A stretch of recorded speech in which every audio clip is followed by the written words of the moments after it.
Desain print adalah suatu proses penyajian dan validasi dari suatu masalah atau ide dengan membuat prototipe dan mewawancari user.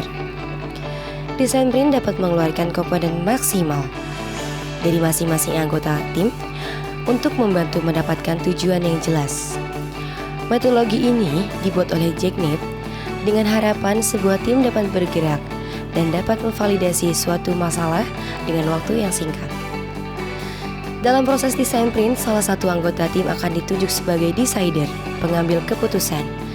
Seorang decider diharapkan memiliki kemampuan dalam pengambilan keputusan yang tepat. Masing-masing anggota tim diberikan untuk merincikan suatu subjek dan masalah dalam sebuah bentuk kalimat. Yang pertama, petani dan generasi penerus. Kurang mendapatkan informasi mengenai penanaman benih, pemasaran, dan pencatatan dalam pengelolaan keuangan. Yang kedua, kelompok tani membutuhkan wadah untuk berkumpul para petani untuk berdiskusi. Kemudian seluruh anggota tim membuat rangkaian pertanyaan yang akan digunakan untuk wawancara.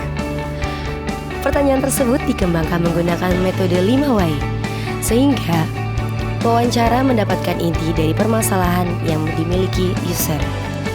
Setelah wawancara, dibuatkan poin per poin. Kemudian, poin per poin tersebut dikelompokkan menjadi 2 bagian, yaitu fakta dan interaction subject.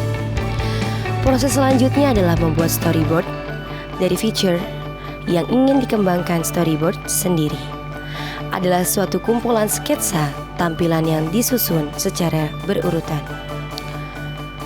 Setelah selesai, kita dapat menggunakan storyboard tersebut untuk membuat prototipe aplikasi yang nantinya dapat digunakan untuk mempresentasi dan validasi. Ya, dan tahukah Anda saat ini kita bergantung pada petani yang berusia di atas 45 tahun untuk mencukupi kebutuhan beras yang kita konsumsi. Sementara itu kebijakan impor beras yang dilakukan pemerintah mencederai kerja keras petani. Terlebih beras impor dilempar ke pasaran bertepatan dengan panen raya di Jawa Barat. Saudara, kemarau panjang yang terjadi di Kabupaten Muaro Jambi menyebabkan ratusan hektar sawah rusak. Padi yang sudah mulai berbuah terancam mati karena tidak ada air. Hama wereng dan beragam penyakit menyerang 320 hektar lahan pertanian warga di 4 desa di Kecamatan Arjosari, Pacitan. Masyarakat petani di Desa Tremas, Desa Sedayu, Desa Melati, dan Desa Jatimalang harus rela gigi jari tak bisa menikmati hasil panen secara optimal seiring banyaknya bulir padi kosong hingga tanaman padi mati. Indonesia adalah negara yang luas, terdiri dari 34 provinsi yang di dalamnya adalah Provinsi Jawa Barat. Jawa Barat memiliki Kabupaten Karawang, yaitu sebagai perintis lahirnya Indonesia merdeka. Karawang tidak dikenal hanya kota yang bersejarah, tapi sebagai lumbung padi.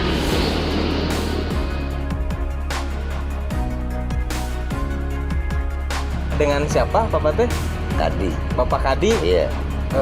Umur 5 tahun 2019 ya. 2019 benar. Berarti 58. Nyata 5 mulai tani tahun 82.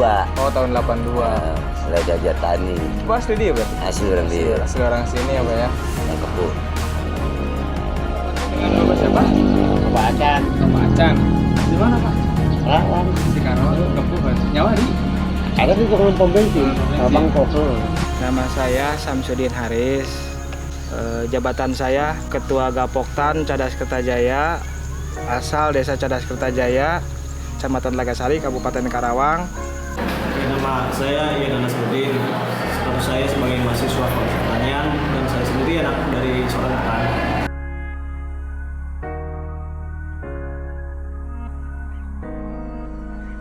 Enggak. Tapi ya udah berjalan apa adanya gitu ya. PPL yang ada yang kontrol ke petani mah. Ada petani seorang yang peduli. Lamun petani teu yang sorangan tetap bergerak. Enggak bergerak ya. Karena model saluran runtah banyak. Mana? Enggak ada bergerak lamun teu petani sorangan. Apa tuh yang memicu dan runtah ya plastik. Plastik bener ana model got-got beki pendek kan lama lamun ucai teh macet Benar, kan. macet. Marojokan saban hari. Si urang mah petani mah Pikir seperti jadi tukang sampah. Perlu Pak pertanian harus ngontrol. Keringnya kan tahu dia kawatnya kurang air. Nah pasti kan kurang isi. Karena dibutuhkan kurang air, kurang isi. Karena bijinya kan kempes. Daripada orang kurang dahar masih lele sakit itu wah. Kayaknya berkelurahan. Nah, mana berhak emang kewajiban. Mana pembina. Kolokan gitu. Ada yang kontrol gitu ya. Nah, iya.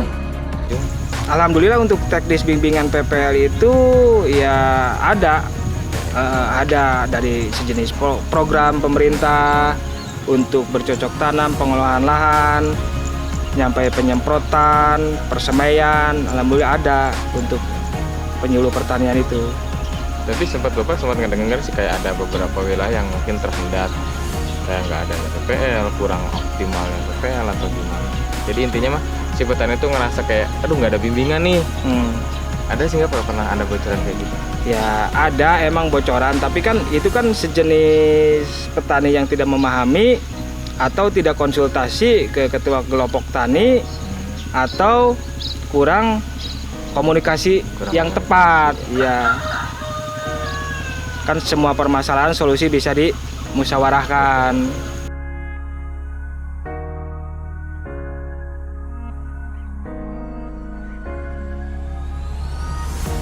Ya alhamdulillah untuk panen sekarang ini ya petani merasa gembira karena maksimal pendapatannya, maksimal. Tapi yang jadi permasalahan itu masalah untuk harga. Secara penjualan masalah harga itu agak susah, banyak kendala-kendala seperti Bulog tidak turun ke lapangan. Keduanya berarti masalah tengkulak yang membuka harga itu tidak maksimal. Itu yang jadi kendala untuk masalah harga GKP. Sekarang pasaran berapa? Pasaran untuk tengkulak itu untuk Desa Cerdas Kertajaya itu GKP harganya 5.200 per kilogram ya. Kalau untuk harga-harga di desa sebelah gimana? Ya untuk harga di desa sebelah itu mencapai 53, 54 gitu untuk sejenis varietas Ciherang. Kalau yang di sini nanam apa? Ciherang kebanyakan ya. Ciherang, Mikongga gitu. Tapi mungkin dari sini hanya khusus yang menjualnya kepada tengkulak, apa coba udah pernah nawar-nawarin ke desa sebelah? Ya untuk masalah ini kan udah wacana ke depan petani itu untuk meminta siapa saja tengkulak yang datang ya dikasihkan untuk jualnya gitu si petani. Berarti memang si petani itu kendalanya susah menentukan harga ya Pak ya? Susah menentukan harga. Nggak bisa matok berapa ribu ya, gitu kan? Tidak ada HET-nya, harga eceran tertinggi gitu maksudnya. Jadi kalau yang nawarnya cuma kayak minimal misalkan 45 atau 46 nggak ada yang tertinggi lagi ya repot juga ya Pak ya? Repot, itu yang jadi permasalahan di petani. Harga jualnya yang tidak ada penyelesaian untuk pemerintah ketika petani menanam bercocok ya menjualnya susah itu menjualnya dengan alasan kan kendala tengkulak, ada yang menghutang dibayarnya, ada yang tempo kan gitu. Jadi nggak semuanya langsung dibayar di muka ya Pak? Kadang-kadang ada yang di muka, ada yang di hutang, itu yang jadi permasalahannya. Kan kalau masalah di hutang kan beresiko, ntar konfliknya kan resikonya kena tipu. Itu yang jadi permasalahannya. Gak ada jaminan juga ya? Gak ada jaminan, cuma omong-omongan doang gitu kan. Itu yang jadi kendala di petani lapangan untuk masalah penjualan itu. Pak, lamun misalkan selama bertani suka bikin oret-oretan catatan pembukuan? Enggak. Berarti ya udah berjalan apa adanya gitu ya? Ya PPL yang ada yang kontrol ke petani mah.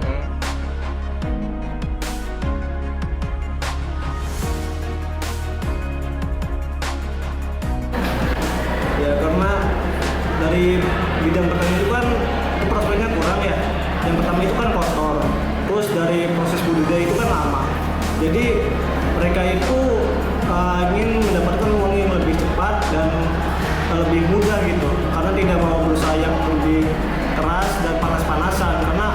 pertanian itu kan panas, kotor, mendapatkan uangnya itu lama. Misalkan padi aja kan itu membutuhkan waktu 3 bulan. Jadi untuk menunggu hasil tersebut membutuhkan waktu yang cukup lama, dan itu pun bergantung dengan alam gitu, dengan lingkungan sendiri, tidak bergantung dengan hal-hal yang lain.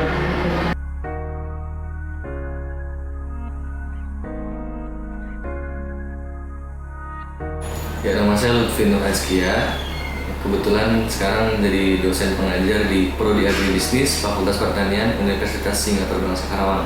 Kemudian kira-kira bagaimana menurut Bapak tentang pertanian di Karawang ini, khususnya bagaimana kondisinya Pak kira-kira? Ya, Karawang ini memiliki sejarah yang sangat panjang, termasuk kita adalah bagian daripada mungkin lumbung padi ataupun lumbung pangan nasional secara garis besar gitu ya. Tapi sekarang sudah banyak sekali alih fungsi lahan. Itu yang jadi masalah yang sangat krusial, yang seharusnya ada aturan main dalam hal pemerintah Kabupaten Karawang yang memang mengatur dengan ketat bagaimana ada industri yang memang harus masuk itu izinnya harus ketat. Termasuk ada sentra-sentra produksi atau perlahanan pertanian harus dilindungi. Termasuk sekarang itu banyak juga kendala-kendala pertanian yang sudah sering sangat muncul gitu ya, masalah klasik termasuk pendanaan. Karena memang petani kan tidak bisa juga dalam artian mereka, karena komoditas pertanian adalah risiko sangat tinggi gitu. Dan memang butuh dana yang sangat krusial, termasuk sekarang cuaca yang tidak menentu, hama tanaman yang sudah sangat tinggi, termasuk di Karawang ini sistem pengairan yang paling penting gitu. Karena kita tidak memungkiri bahwa kemarau yang sangat panjang ya berakibat juga terhadap produksi pertanian gitu. Jadi artinya ini sangat penting, termasuk masalah pencatatan usaha tani. Terkadang kalau kita tanya terjun ke lapangan, petani-petani kita itu tidak punya pencatatan usahanya gitu ya. Jadi kalau kita punya pencatatan usaha tani, termasuk mungkin UMKM-nya, ini sangat penting bagi mereka. Karena terkadang para petani di bawah itu uang bisnis dengan uang konsumsi untuk keluarganya pun digabung. Nah inilah yang harusnya kalau memang kita organisasi bisnis, sehingga ini lebih mudah ke petani untuk organisasi masa depan juga.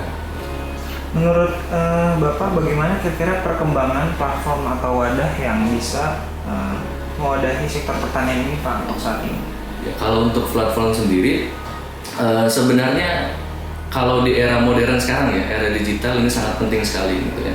Munculnya sebuah marketplace ataupun aplikasi-aplikasi yang memang mendukung untuk pemasaran pertanian gitu.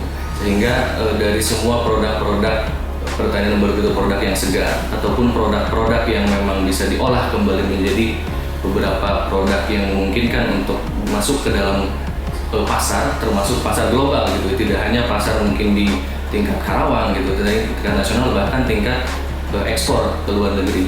Sehingga digital ini sangat penting gitu karena harusnya memang ada beberapa platform dalam artian wadah-wadah aplikasi untuk pertanian, cuma kita lihat saja gitu ya bagaimana berkembangnya saat ini masih kurang dibanding trafficnya masih kurang dibandingkan dengan platform konvensional gitu ya. Jadi artinya para petani ataupun para pelaku usaha pun harus didukung dengan era digitalisasi seperti itu. Jadi artinya ini sangat penting terutama bagi anak-anak muda zaman sekarang, zaman milenial gitu ya. Sehingga stigma dalam artian stigma bahwa pertanian itu ya nyangkul gitu betul, karena kalau kita terjun ke lapangan termasuk kepada SMA anak-anak muda gitu ya, karena pertanian itu identik dengan bagaimana nyangkul. Tapi kalau sekarang kan sudah identik bagaimana pertanian petani perdasi gitu ya, bagaimana mereka orientasinya bisnis sehingga pertanian dapat tidak lagi menjadi stigma yang negatif tetapi yang positif, padahal prospek pertanian itu sangat mungkin untuk kita masuki gitu, ke dalam dunia pasar. Kira-kira bagaimana menurut Bapak peran pemuda untuk mensukseskan pewadahan adanya platform untuk pertanian di Indonesia ini Pak, khususnya Karawang? Ya. Para pemuda harusnya ikut menjadi bagian daripada perubahan di era modern saat ini. Jadi artinya mereka harus terlibat gitu ya, tidak ada lagi karena Karawang identik dengan kalau boleh sekarang dibilang lumbung industri gitu. Jadi artinya sudah banyak industri sehingga para pemuda itu kan orientasinya setelah lulus SMA ataupun SMK itu adalah ke pabrik gitu. Nah mindset inilah yang harus kita rubah gitu ya. Kalau dulunya lumbung industri, mari kita kembalikan kejayaan lumbung industri tersebut sehingga para pemuda harus berperan aktif terlibat baik di dalam dunia komoditas pertanian, baik itu kan sekarang sudah mulai banyak komoditas dagang gitu ya. termasuk komunitas dagang, baik itu pemuda, baik itu berdasarkan spesifik gitu kan di komoditas tertentu ataupun di usaha-usaha tertentu yang memang kita harus terlibat itu bagaimana untuk meningkatkan komoditas pertanian terutama yang lokal gitu, sehingga kearifan lokal tersebut dapat berdaya saing di industri saat ini.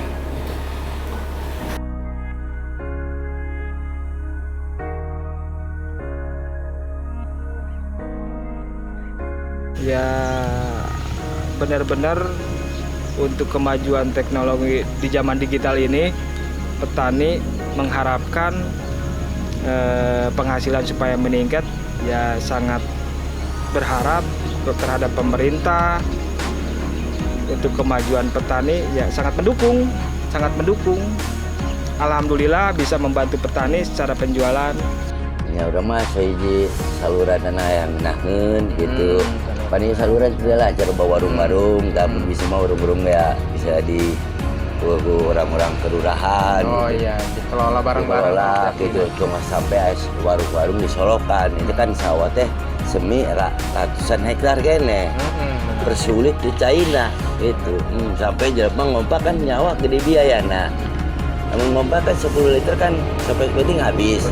Kali selama ngompak makan 2 kali sekali habis saya. Ngompak lagi kan biaya sampai kapanin 4 bulan berapa gitu. Saya sih pengen bidang pertanian khususnya di Indonesia itu lebih maju, baik itu dari teknologi ataupun ekonomi ya. Karena mengingat lagi petani-petani Indonesia itu kebanyakan orang-orang tua yang biasanya itu mungkin bisa dibilang pendidikannya rendah. Saya pengen sih untuk petani di Indonesia khususnya untuk menjadi petani itu anak-anak muda, karena anak-anak muda itu bisa dibilang menjadi generasi penerus itu. Apalagi sekarang kan teknologi sudah maju dan anak muda itu udah nggak gaptek. Ya saya kira sih anak muda lah yang memang harus melanjutkan untuk memajukan pertanian di Indonesia. Yang penting petani mah ya, petani mah penting cai. Nah ada ya anak di nabi ini, kalau kurang cai mana kering.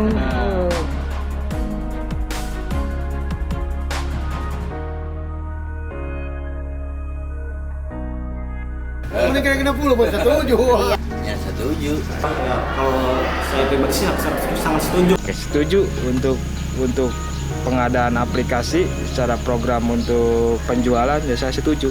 Saya sangat setuju gitu, apalagi dengan anak-anak muda yang memang sangat berperan aktif dalam digitalisasi startup, karena memang Indonesia saat ini juga sangat mendukung dengan hal itu, apalagi ada gerakan 1000 startup secara nasional gitu.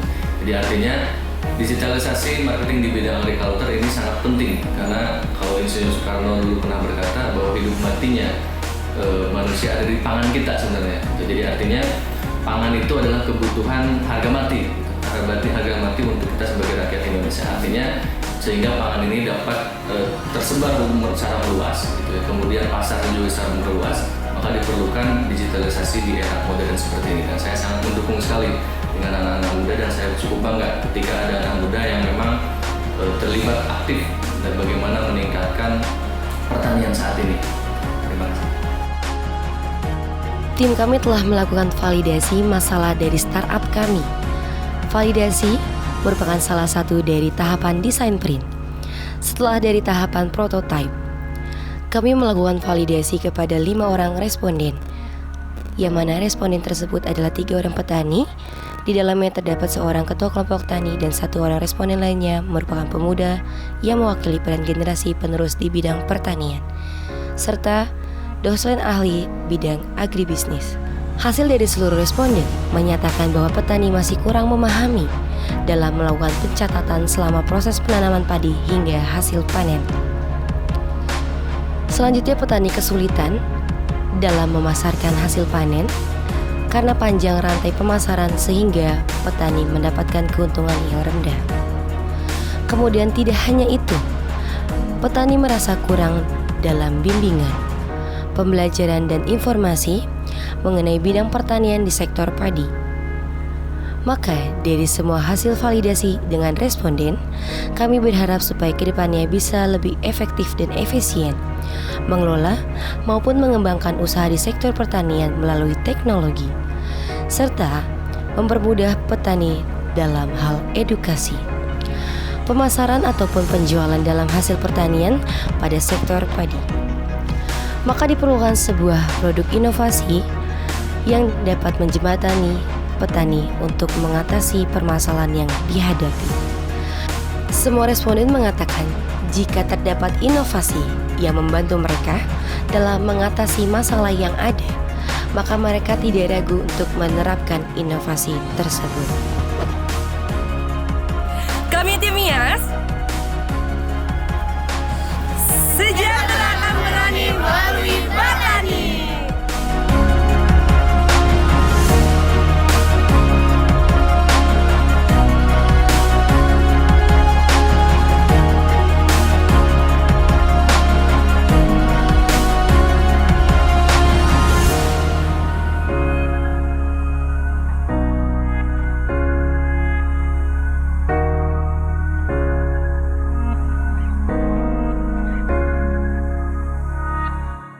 Nama saya Julian Berisi Pramono.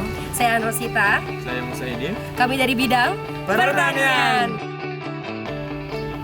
Kenalkan, saya Muhammad Adan Jazuli. Dan saya Adi Rohmat. Kami dari bidang IT. Saya Karina. Nama saya Hana Tianti. Nama saya Hasna Atidah Bremat. Nama saya Bella Sari. Kami dari bidang ekonomi.